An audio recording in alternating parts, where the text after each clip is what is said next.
Good morning. Welcome to the Long Live Alternative Parties podcast. Free Press Media Press Inc., an alternative parties books publisher, sponsors this podcast. I'm Andrew Bouchard. Welcome to Long Live Alternative Parties podcast. Today we have a guest who we had before. So, friends, we are open to guests we've had before. We would love to see it again. If you want to be on the show and you've been on the show, contact me and we can talk about possibly doing it again, God willing. So let us get started by you kindly introducing yourself to our audience. Kindly tell us your name and what party you represent and what position you're running for in 2022. Well, thank you for letting me on the show today. And again, first of all, it's Kiel, Corkran, and I'm from the Kansas City, Kansas Green Party chapter. So, and then we're currently running for state insurance commissioner for the state of Kansas next year. Excellent. Sounds wonderful. I'm sorry, go ahead. I would say on the Green Party ballot as an independent. On the Green Party ballot. Yes, that's what we want to hear. So you're running for the insurance commissioner. What made you decide to choose that office over other offices? Well, we were doing some research and looking at the current distribution of parties and what was running, and we decided that would be it would be a more easy target to approach as a campaign and get our platform across. Because historically it's just been usually one party running, and then they'll put up another candidate, but then they never get it across, which becomes a one party race. The current one is a Republican, and she's running unopposed. So the Democrats are going to put up one. So that was a good race to get. Get somebody. Yes. Yes. That sounds very strategic of you. So good job thinking strategically. Thank you. Well, part of it we want to promote that there is a Green Party in Kansas, and we're trying to get people involved in politics. And as long as you're a good person and you have commitment to want to improve, that you can do it. It doesn't take a lot of experience, or you have to have a lot of experience first to do it.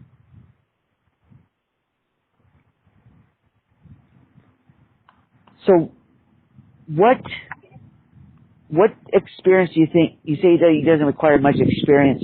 What type of knowledge and skill set do you think an insurance commissioner needs, and how are you going to fill that with your life experience? Good question. Well, when the insurance commissioner, so they're responsible for ensuring fair business practices in the state of Kansas. So, okay, you want to prevent, just for example, Blue Cross taking advantage of a consumer by giving them unfair business practice.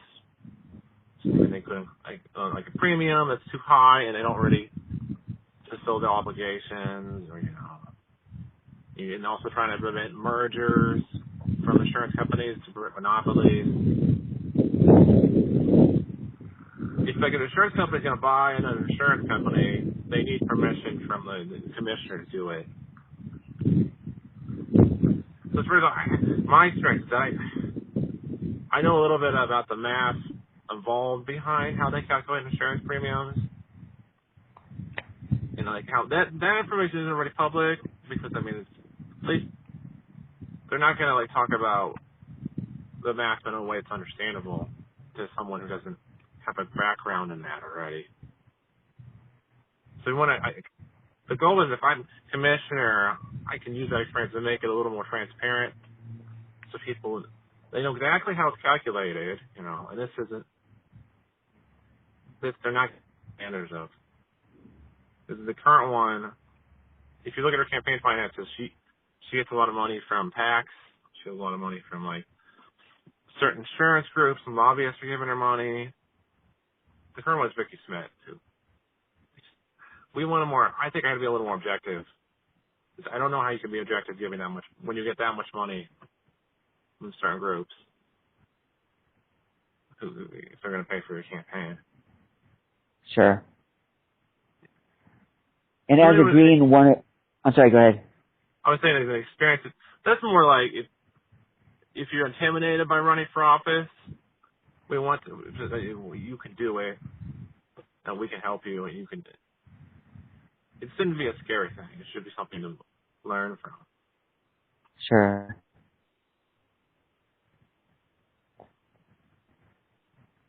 So you mentioned that the insurance commissioner does things like make sure that the business practices are fair and avoids monopolies, things of that nature. What other responsibilities does the insurance commissioner have on a day-to-day basis? They handle like customer complaints, so they keep a catalog of, say, like, if someone has a grievance, they will file it to the commissioner's office, and they keep record of it in terms of how many grievances there are, like how many per company. This is all, I mean, and they keep it as a public record too, so you can look it up. And that's kind of a big one. They do a lot of like investigations daily, because they have the ability to call people for a hearing to investigate stuff. If they like, and they can assign fines. It's a lot of just making sure on a daily basis that you are being treated fairly as a consumer of insurance. Sure.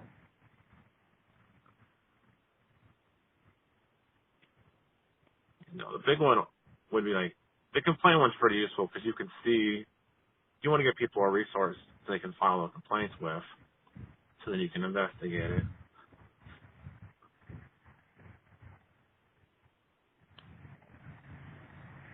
So what parts of the green platform will you bring forth into this office? Shall you be elected? I hopefully would bring transparency, because the green platform is all about grassroots democracy. So this would be a campaign based on talking to people, engaging with voters. We don't plan on spending as much money as Republicans. We want to connect with people and present a clear and transparent commissioner if elected. That's working for the people, and it's not working for corporate. I must say corporate overmasters, corporate sponsors. They're not there to serve Blue Cross or American Family. They're there to serve the people who need insurance. When you use insurance, you're going to be using it for something that probably is unexpected or an emergency.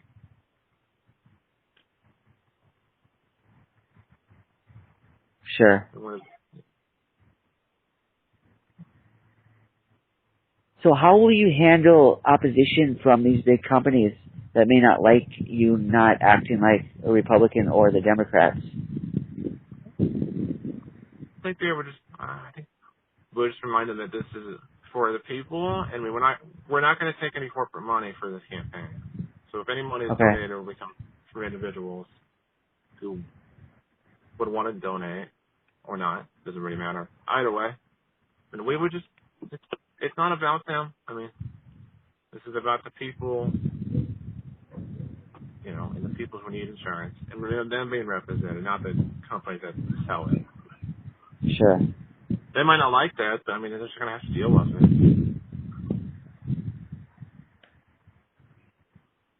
Sure.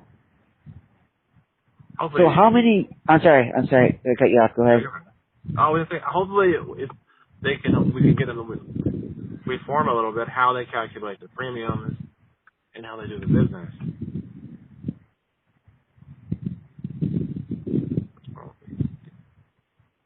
Yeah, that would be good. Yeah. Because if I wouldn't placate them like a Democrat or Republican.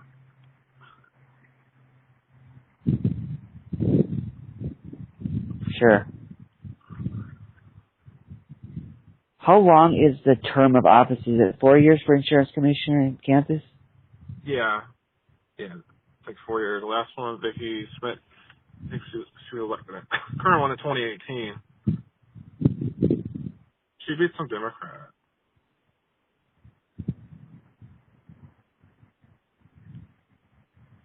Yeah, it's a 4-year term.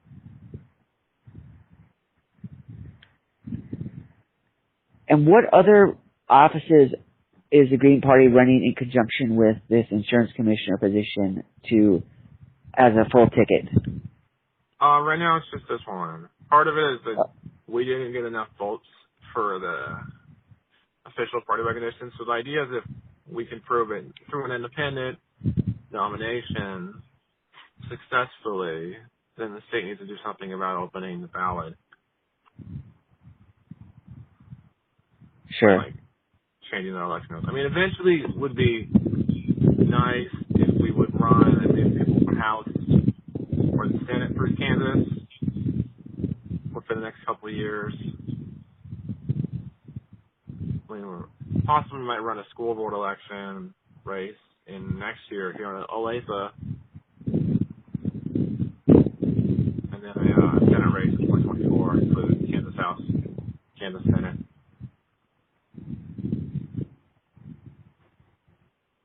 That sounds like good future plans. So how are you planning on spreading the word about this campaign? Are you going to use social media, or what are you going to do to give people awareness about the insurance commissioner race? Currently we have a website set up, Corkran for Commissioner, which is a little bio of myself, and then it gives you a little brief overview of what the hell the commissioner does in terms of regulatory powers and like statutes. And then eventually, next year, we're probably going to be out canvassing, trying to engage voters on a face-to-face level to talk about, you know, this is what it is. Here's another option. And just like, please consider it. Please vote. And a little bit of social media, but it's going to be a lot of like face-to-face contact. We're just talking to people and trying to get them to make a connection there. Sure. Since you mentioned that the Republican candidate is running unopposed, are you going to reach out to the left wing of the Democratic Party, those voters? Would probably, because we're probably going to target like left-wing Democrats, and then maybe some like undecided voters who are kind of in the middle. It would be nice to reach some Republicans, but I think it's going to be hard because the two parties are so dramatically different. Democrats, I mean, especially left ones. I mean, I feel like you can reach a middle ground with them in more independent-minded voters.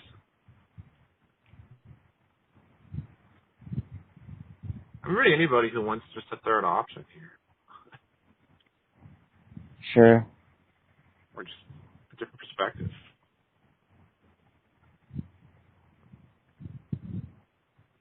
During the last election for insurance commissioner, did they have debates, or don't they have debates for that office? Is it just for the governor race?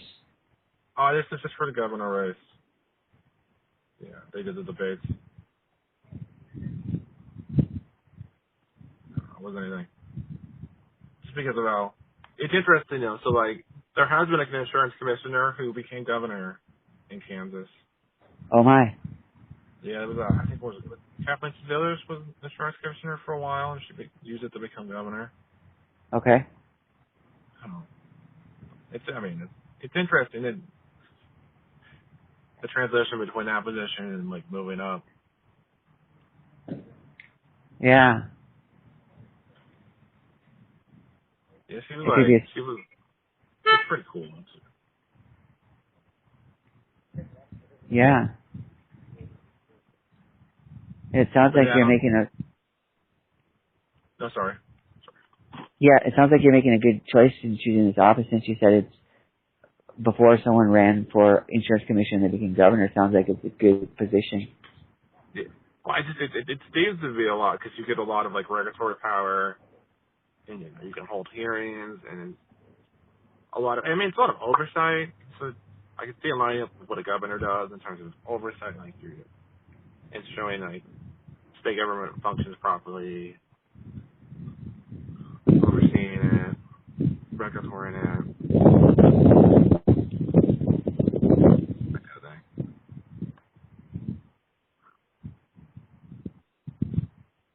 Do you think Vicky Smith is her name, right? Yeah, Vicky Smith, yeah.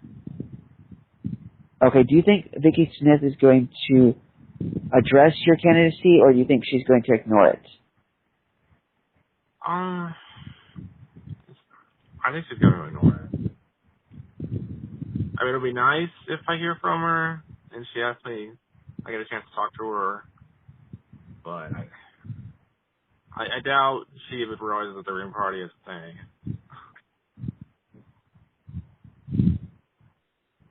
She's been generating money for this since like she got elected in 2018 to the insurance commission. Okay.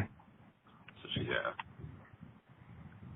I mean, I would love to have a dialogue with her but I don't think she's gonna.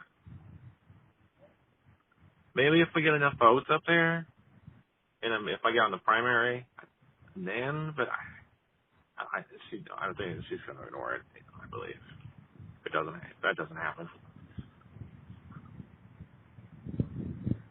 Do you think because she's running unopposed, she's going to be complacent and not put much of a fight in it, or do you think she's going to still run a robust campaign? I think she's going to run a complacent one. I think she's going to run one to get her votes and, to remind her base that, go vote for her and stuff. But I don't think she's going to, dramatically try to do anything different than she's done the last 4 years.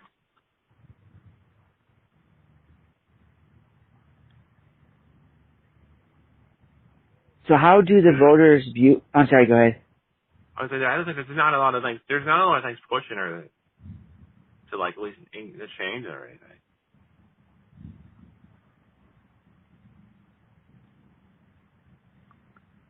Yeah, good point, because she's in the position she had no incentive to change, it sounds like. No, she's already there, and she's been doing it since 2018.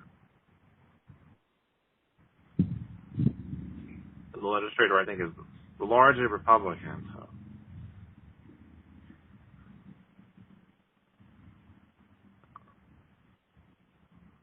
So how does the public perceive her? Is she popular, or is she... They don't care, or is she unpopular? How do they perceive her? I think she's. I just feel like a lot of people know about her. I think the people that do know seem like somewhere for her because she got a lot of votes in the last election. But in terms of the voter population candidates, I just don't think they know what the insurance commissioner is. Let alone there's an office for it. They know the governor, and they know the representatives, but not in the Senate. Senators for the state.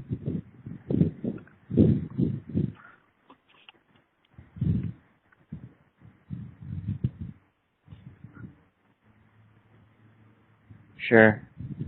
She got a lot of votes in terms of people that did know about her. Let's see. So last election she beat a guy named Nathaniel McLaugh, and she got 600,000 votes over that. Yeah, there's a lot. Yeah. Well, it seems like, and I think Governor was over 1 million. So, I mean, I don't know, because people would vote for her because she's a Republican, and was voting around party lines. Sure.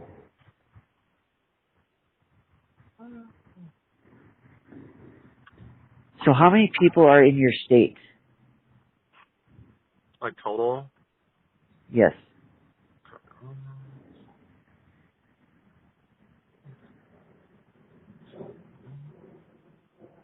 Kansas is about 3 million people. Okay. Yeah, it's 2. Yeah, I'm rounding up. It's about 2,900,000. I just rounded up to 3. Sure. As of 2020.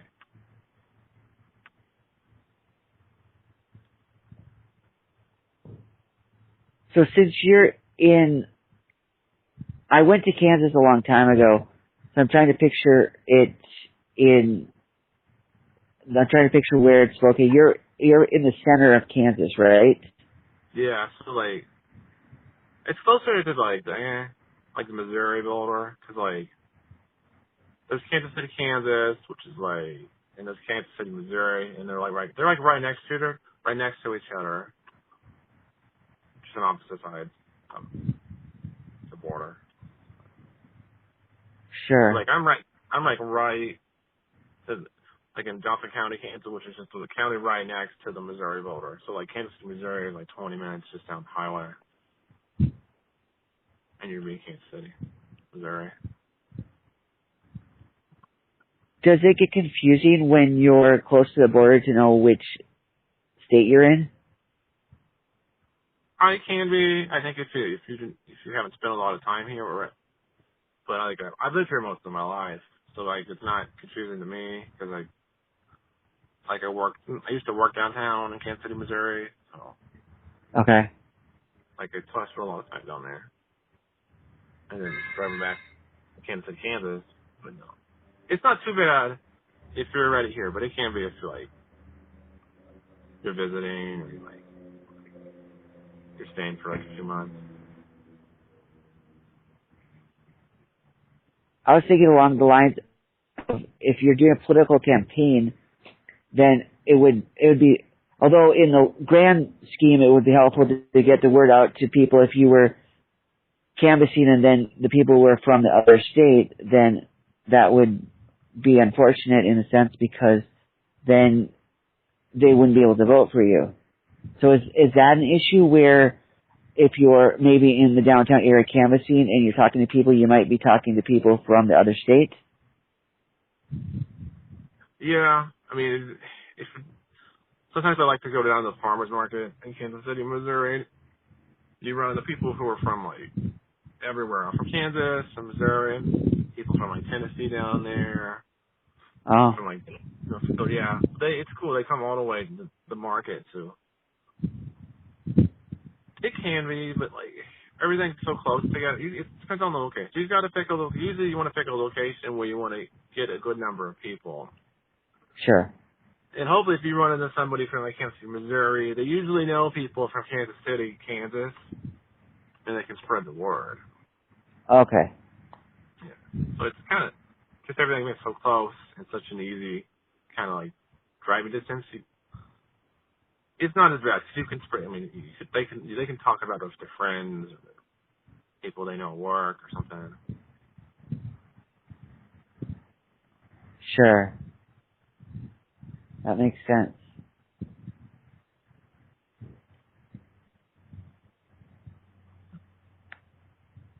So I'm sorry, go ahead. Honestly, it's all about spreading the word. That's a good perspective. Yeah. So you mentioned farmers markets. So that's a good way to spread the word for your campaign? Yeah, I mean, because it's, ideally you want to talk to people on the street and approach them. And they're just, you get a lot of different people there, and it's like kind of community center. There's usually people come in to buy produce from local farmers, or they have usually some like, or getting some lunch or like some dinner. It's just the ground. It's a good point to do grassroots work. Yes, sounds like it. Grocery stores are good ones too. Or any type of like public venue where you can set up a table and just talk to someone.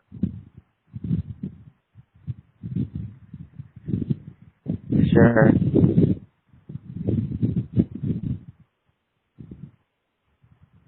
So when is election day? I'm sorry, go ahead.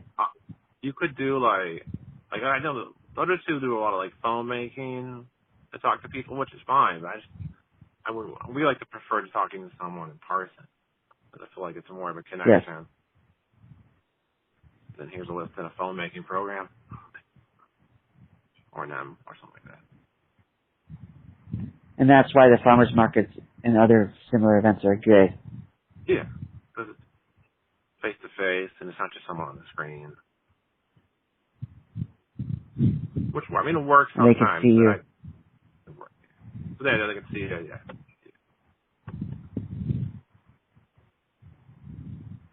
That's good. Yeah. So I think.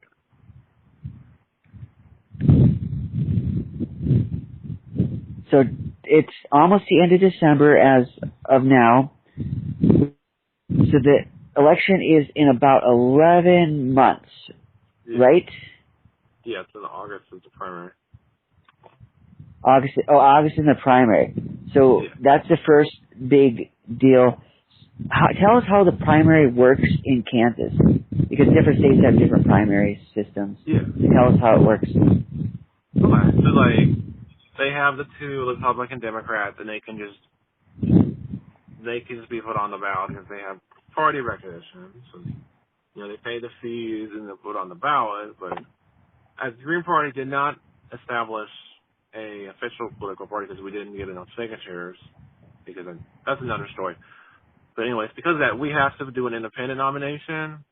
So we need to get 5,000 registered voters in state to be considered independent by August. We're going to turn those in hopefully in July to the Secretary of State for Kansas, and then they're going to put us on the ballot.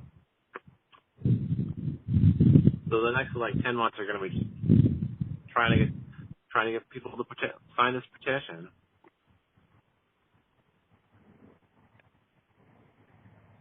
No, it's not very easy for a third party in Kansas to get on the ballot. They want 10,000 signatures of registered voters, which it's a big number.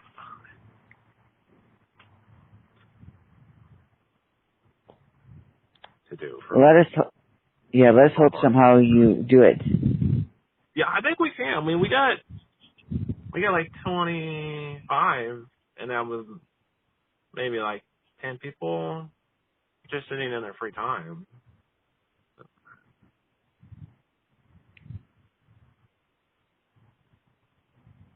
I think we can. I think we can do it. I think we can. Yes, that would be great. And you're planning ahead. It's not even 2022 yet, so that's good. Yeah, we got the website up, and then we're gonna a donation page for people who want to donate, and then we're probably start canvassing in January. There you go. Yeah, gonna get there early. Yes. So how can our listeners support your candidacy? If they want to, so there's the Corkran for Commissioner is a website, and they can make a donation there. If they want to, which we would use, the money we use for some swag, some buttons, or some T-shirts, or whatever the campaign needs, you can do that. Or if you want to, you can always ask me questions too if you want to learn more. Maybe you know somebody in Kansas and you want to talk about it. You can direct them on the website, or if you're in Kansas and you want to volunteer, the Corkran for Commissioner will have a link there to sign up. Because we're always looking for people to help do voter engagement, or just go out there and canvass with us. And then or if they want to get involved with the party, that too. Sure. So yeah, so you can donate. We take time, money, or just you want to learn a little bit more about it and just spread the word. That works too. Sure. And say the name of the website again for our audience. So it's Corkran, so that's my last name. So it's going to be Cork, and then Ran, and then 4, number 4, and then commissioner.com. Okay. So yeah, Corkran, so CORKRN 4, and then commissioner. All right, excellent. And find a picture of me, and then bio, and some of those links I was talking about. All right, excellent. So thank you for coming on the podcast and talking about your campaign for Insurance Commissioner of Kansas. Yeah, no problem. Thanks for letting us be on it. We always appreciate people engaging with us and getting a chance to talk. Excellent. Well, we wish you the best in your campaign and all your party's future endeavors. Thank you. Thank you. Good luck and Happy New Year to everybody in 2022. Yes, let's make 2022 a great year for alternative parties. Yeah, for sure. Have a great day and talk to you soon. Yeah. Thanks, man. Talk to you later. Bye now.